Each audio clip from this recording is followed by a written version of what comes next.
Gather 100% of client assets and gain long-term investors. Creating a cyclical effect within the financial plan will create the ever so important job descriptions that you need to be able to assign in order to open the floodgates for long-term investing opportunities and staying power with your customers.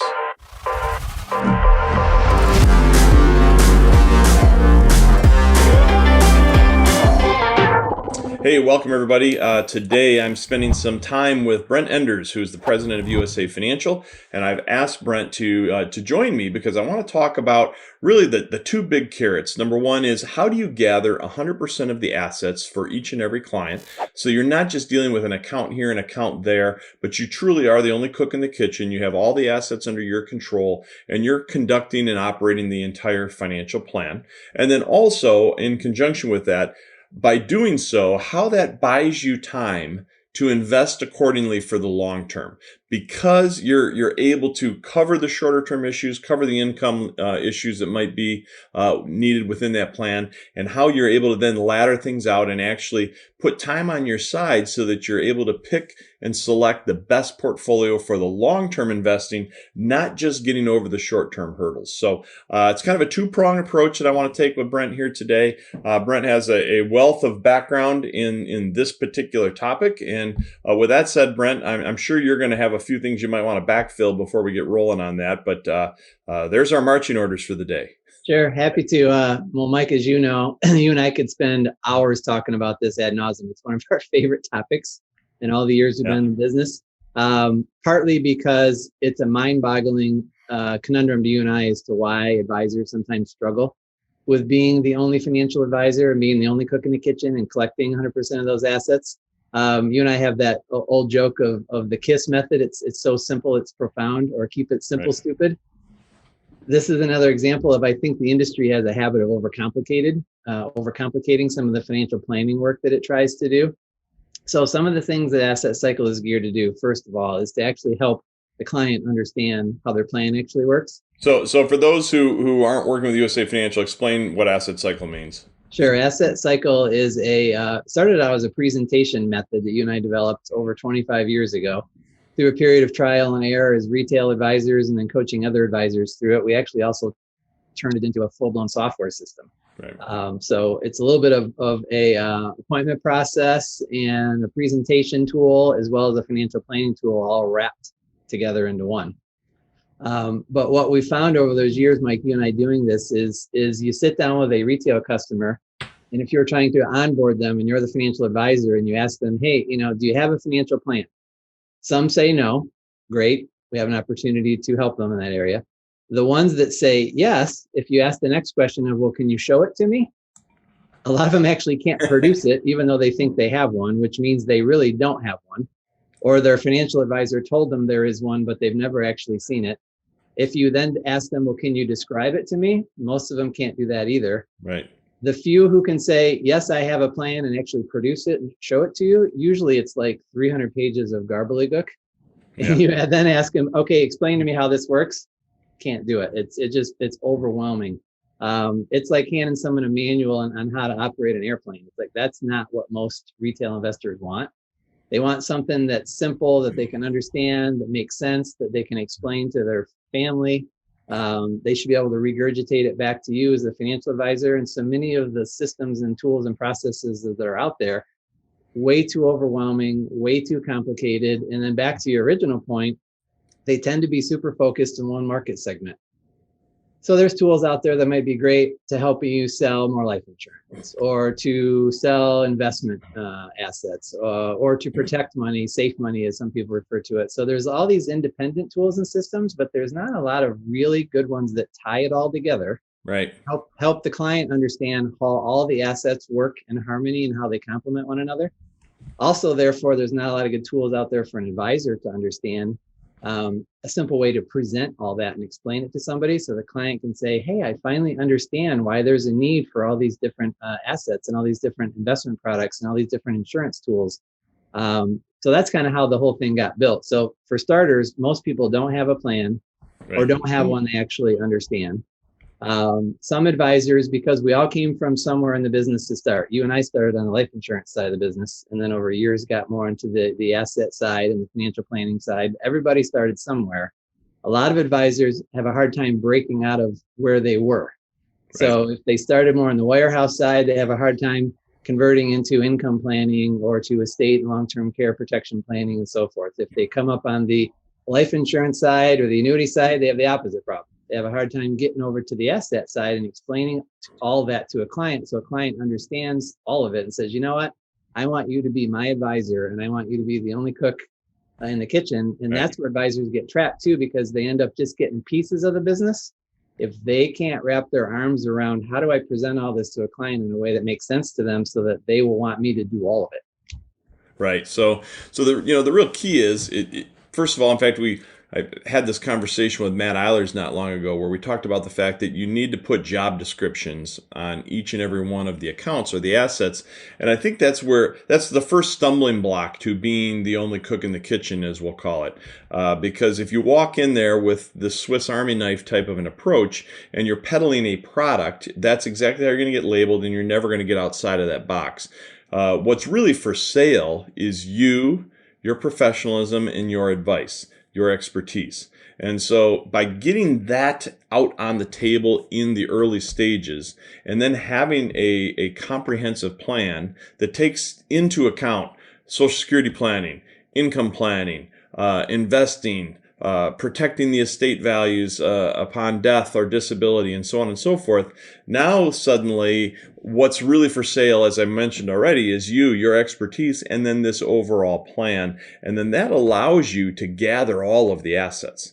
Right, you're Because exactly right. if you're coming in and you're pitching an annuity or you're pitching a mutual fund or you're pitching a life insurance contract or whatever it might be, you seldom get outside of that box, as you called it. So you really have to come at it from a whole different perspective in the very beginning. You're right, Mike. And I love your Swiss Army knife analogy. That's just a great way to see what sometimes happens in our business.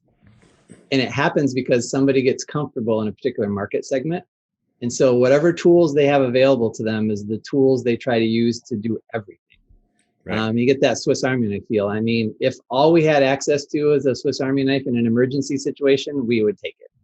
But if we have access to use the right tool for the right job, well, we would have a toolbox full of tools. I don't want the little janky screwdriver off of a Swiss Army knife. If I can actually have a nice flat head and a nice Phillips head, and I don't want to use the tiny little toothpick that's in there. I can have Right. toothpick. So, from a financial planning perspective, not enough investors or clients have enough tools in their toolbox, and sometimes advisors don't offer the tools, or they want to, and they're having a hard time figuring out how do I present that to a client so that they understand how all the tools work and that they understand that I can help them with all those tools without overwhelming them with too many product conversations and a 300-page financial plan. Right. So let's talk about how, by coming at it with in this case the asset cycle portfolio system, which obviously we have a bias towards that, but if you're using proper financial planning techniques, you're positioning yourself accordingly. You're going through the appropriate appointment process so that you are truly finding out what makes these people tick, what problems need to be solved. You're getting a good overlook at everything, and now you're getting into the asset cycle itself. What is it about it that allows you to then go get all those investment dollars? Yeah, great question, Mike. So the name itself will give you a little bit of a clue. I would tell you the biggest word in what our asset cycle is the word cycle. Right. Everybody listening to this will understand what an asset is. They'll understand what a portfolio is, but the word cycle is pretty important. But there's really 4 key components to our asset cycle system and software. There is the income side of the portfolio. There is a growth part of the portfolio. There is the estate and tax protection part, so kind of protecting all that portfolio against things like estate taxes or long-term care related issues, nursing home costs, things of that sort. And then last but not least, there's kind of the legacy bucket. So at the end, after we've provided income and growth to replace the income and protected all of this stuff, then there's kind of like the capture bucket of, okay, now how do we pass all this on to future generations, kids, grandkids, churches, and charities? So there's really kind of four key parts. So the live on money versus the leave on money. That's right. The term cycle is important because inside of the portfolio or the pie, as a lot of people refer to it, there's different tools in there that will do different things at different time frames. And it's the timing of it that creates the cycling effect. So, we feel real strong they need to have guaranteed income for X amount of time. And each plan and each client situation advisor can handle those timeframes however they see fit. We see some pretty popular setups, but so there's this time frame where you have to provide income, and we believe it should come from a guaranteed account. One of the reasons we think guaranteed income is so important is it gives the advisor time and the investor time to let the growth money do what it's supposed to do, which is to stay invested and to grow. Where people get themselves in huge trouble is when they're trying to pull income out of an account that can also go backwards. Right. So out of a growth account. And before you know it, boy, they're really hemorrhaging. They're drawing money out of an account that's also losing account value because of market losses. So we've seen it called bucketing strategy or laddering strategy. It's just a more sophisticated version of that. Yeah. But we also wrapped around a couple other pieces to it that a lot of those strategies miss. And then we've presented it in a nice visual way so the client actually understands both visually how it works. And there's also like all the financial pages behind it that support the cash flow and the projections and where is my income going to come, and then where's it going to come 5 years from now when that account is gone, and we can project on the growth side, and it ties it all together. And again, it does it in a much shorter process than the 300-page plan that some people are used to seeing. Sure. So just to give a very, very rudimentary example, let's take 5-year increments. So for that first 5 years, let's assume the person just retired today. For the next 5 years, we want to guarantee that income so that during that first slice of the asset cycle, those 5 years of income is now covered, which allows us to take the next 5 years and we can invest those accordingly, knowing that it's kind of like a midterm investment. It needs to be accessible 5 years from now, because when those first 5 years deplete themselves, then 5 years from now, we want to trigger in that second round of income out of a new asset source. And so while that money's invested for 5 years, then we have another chunk that can be invested for 10-year time horizon, and so on and so forth. And so now suddenly you're looking at your long-term investing. So when you're talking about getting into the asset management business in a big, big way, this is what will take you there. Because now you're handling your income planning on the front end, you're handling your estate planning issues and your protective issues with traditional insurance products. But now because you're creating the cyclical effect in terms of how income will be created throughout the remainder of their lifetime, right? Because now we're drawing income off of our assets rather than off of a paycheck. So at this stage, now all of a sudden I'm 5, 10, 15, 20 years out on different chunks of assets. And if I can't make their portfolio stand up and sing over 20 years, well, shame on me, I'm in the wrong business. I don't know how to build a portfolio if that's the case.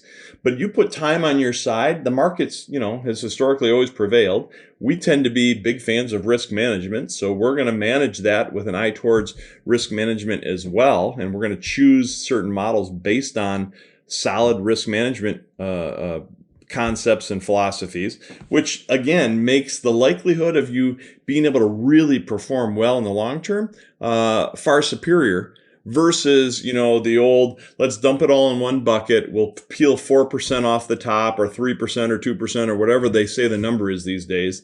And, and just kind of all pulling it out of one bucket. Well, now suddenly I have to pay for liquidity on all of my assets, which means my growth opportunity has been diminished dramatically. Right. So by assigning these job descriptions, now I can truly dial into what do I want to accomplish based on each account I'm selecting. That's exactly right. The toolbox story again, Mike, you're picking the right tool to do the right job. And then, as you say, you're assigning it a job, and then you're assigning them time frames so you can align the time frames up together so there's no gaps in income, because right. You don't want that. But to your point, yeah, we see it all the time when we first meet people, whether it's an investor or an advisor. And if they've been skewed heavily to the fixed safe money guaranteed side, where they get frustrated is realizing, geez, I'm just not keeping up with the market, though. It's like, I know I have some safety, and every once in a while, depending on how some of those products work, I can have a pretty good year, but they're going to consistently lag over the long haul what the market will probably do. And they get frustrated with that. On the flip side, if they're all in investments, that's why they panic when the market goes down and they're calling the advisor's office all upset. What they're telling you is they're worried about their income. Right. So rather than put all the money in one or the other, why doesn't people split it up better and allocate it, use the right tools for the right job at the right time. The joke you and I used to always share is, why would you try to pound a screw into the wall? Right. You need a hammer and a nail, or you need a screw and a screwdriver. Yep. So you got to match up the job that needs to be done and use the right tools. And the thing is, once you then share that and you get the customer to understand, this account is your short-term income account, and this next account is going to trigger 5 years from now for your next round of income. And this account over here, this is long-term. This is 20 years down the road. And this account over here, this is what you said was your leave-on money, not your live-on money. So we're going to really be able to invest with that. And now suddenly they understand their plan. They understand what, again, think of their office, right? Or their workplace, whatever it was, whatever their career was, whether they're still working or they're now retired. They're used to the idea that, things have job descriptions, and I don't need all the people to do the same job. I don't need 11 quarterbacks on the field. I need one quarterback, and then I need to round out the other 10 players so that I have a full-fledged team. Same analogy, we're just doing it in the financial advisory world, where we're going to build that portfolio. And once you then assign them, the customer understands that. It brings the financial plan to life. At the beginning of this conversation, you made the comment, which is very accurate, that most people, if they have a plan, they still don't understand what the plan is, and they couldn't explain it to you. People who are customers that use the asset cycle portfolio system with their advisors, they understand their plan. And they might describe it a little differently than their financial advisor does, but they can do a pretty good job of describing what's going on. And it now insulates the existing advisor against all competition, because nobody's dislodging that client, because they're not going to let them mess with the plan. Right. Most people are peppering your clientele, coming after them, prospecting at them, trying to sell them something. Right. And whether it's an annuity or a mutual fund or whatever, like I said earlier, whatever they come in to try to sell and try to dislodge something, your client's going to say, oh, no, wait, you can't move that. That's where my income's coming from 10 years from now. Oh, you can't move that. That money's assigned. I'm passing that on to the charity eventually. Oh, no, you can't move that. That's where income's coming for me next year. And all of a sudden everything gets protected. Right. You're exactly right, Mike. And it's not only does it help client retention, but if you're the advisor trying to get them to join you, they start to realize, wow, yeah, my current person only works in this market segment. They only work in securities market, or they only sell annuities, or they only do life insurance, or I'm working with 3 different advisors and I'm really frustrated because none of them talk to each other. None of them coordinate what they're doing. They all seem like they're competing for my investment dollars. And so they get frustrated and realize, well, they don't like that either. They'd like the one-stop shop if they can find an advisor that will embrace it all and help them piece it all together. And then, yeah, they're nowhere near as likely to ever pick up and leave. And it makes the advisor's job easier too. Not only do a better job for the client, but if you're the advisor and you know that you've got their income taken care of and you got growth money for them, it solves some of the typical complaints investors have. And then if you tie together the estate planning and the legacy planning and the long-term care protection, now that portfolio is pretty sound. But again, not only are we doing the right thing for a client, easier for advisor, but the tool and the presentation tool also just makes things smoother and easier, because now everybody understands what they're doing. Yeah. Also makes things easier when it's time to do your annual reviews. You can pull it out and revisit it and adjust. One other comment, Mike, I know we're probably running out of time here, is when an advisor hears us say this, how the assets get split up inside of our asset cycle can differ dramatically based on client age, net worth, their risk tolerance. Some are more aggressive, some are more risk averse. Some advisors tend to have kind of their favorites categories. So the assets get massaged around. There is no cookie cutter description where you and I could say, hey, almost all the time, X% of the money goes here, here, here, and here. Every scenario is different, but it's easily adjustable. But the premise is what's important. So once you understand it, it takes a really complex situation and simplifies it, not only to protect you as the advisor, but most importantly, to protect your client and protect that investor. So Brent, as you mentioned, time does fly. It's time to wrap this up, but thank you so much for sharing today. Again, everyone, please subscribe, please like, come back and hang out with us here at The Rare Advisor, and we will keep bringing you more business building topics. Thanks, everyone. Awesome. Thanks all.